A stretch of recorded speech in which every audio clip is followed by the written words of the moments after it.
Drôle d'époque avec vous, Éric Revel. Oh là là, oui, Patrick, drôle d'époque. Oui, alors sur les impôts aujourd'hui, drôle d'époque parce que bon, des impôts il y en a dans tous les sens, etc. Attendez, mais on n'a jamais eu autant d'ordinateurs, de spécialistes, et pourtant c'est assez hallucinant. Il y a eu hier des nouvelles erreurs de prévision sur les rentrées d'impôts par Bercy.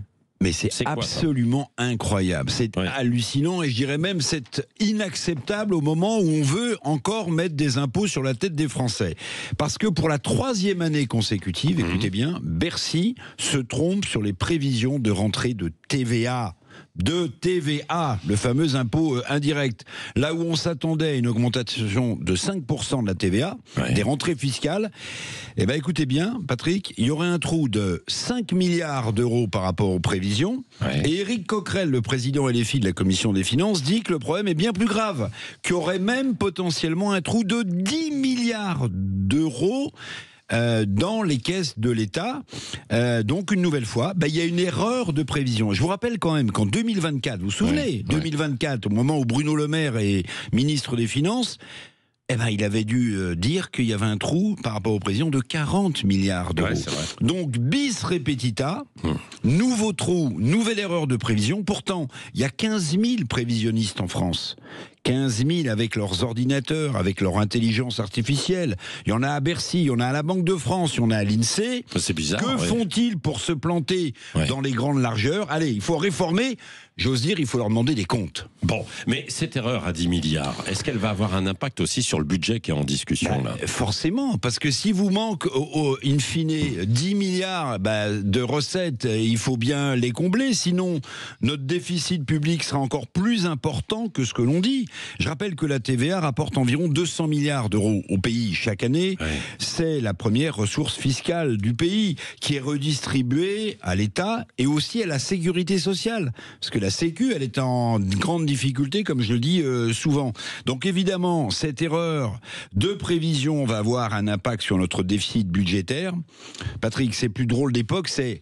Comme vous l'aimez, on marche sur la tête, mais alors là, dans les grandes largeurs, on n'a plus les mains. Et comment on explique quand même cette erreur à 10 milliards dans les prévisions ? Alors écoutez, j'ai regardé, Amélie de Montchalin, la ministre du Budget, estime qu'elle a le début de l'explication. Il y aurait...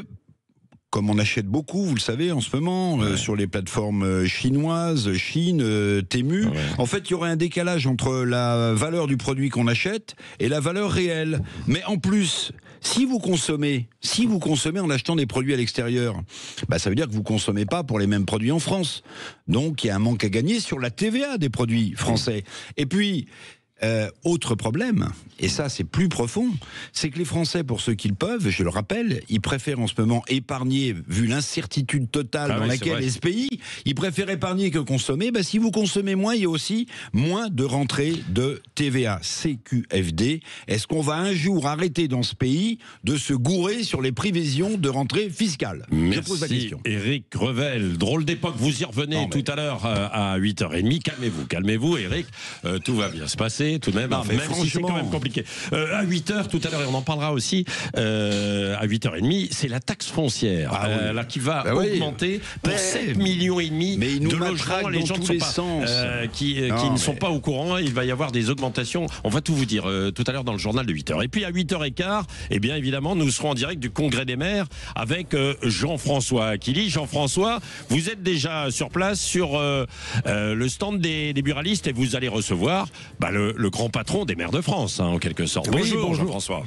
Bonjour Patrick Roget, oui, nous sommes toute l'équipe en place de Sud Radio ici sur ce stand de la Confédération des buralistes au Salon des maires. Oui, nous parlerons avec David Lisnard, le maire Les Républicains de Cannes et le patron de l'association des maires de France de cette hausse de la taxe foncière. Beaucoup de sujets sur la table avec lui, également ces élections qui arrivent avec le casse-tête de la parité et les maires de France, Patrick, qui sont confrontés à la violence tous les jours et au narcotrafic. spécifiques des sujets que nous allons aborder avec David Lisnard. Oui, absolument. Et puis ensuite, vous aurez même aussi le maire de Montpellier qui sera là à 9h. Oui. Vous allez aborder les transports gratuits dans les villes, l'insécurité également et beaucoup d'autres sujets.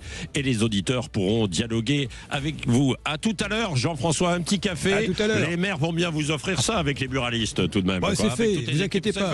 Avec toutes les équipes de Sud Radio qui sont sur place. Anne-Lise, Arthur évidemment.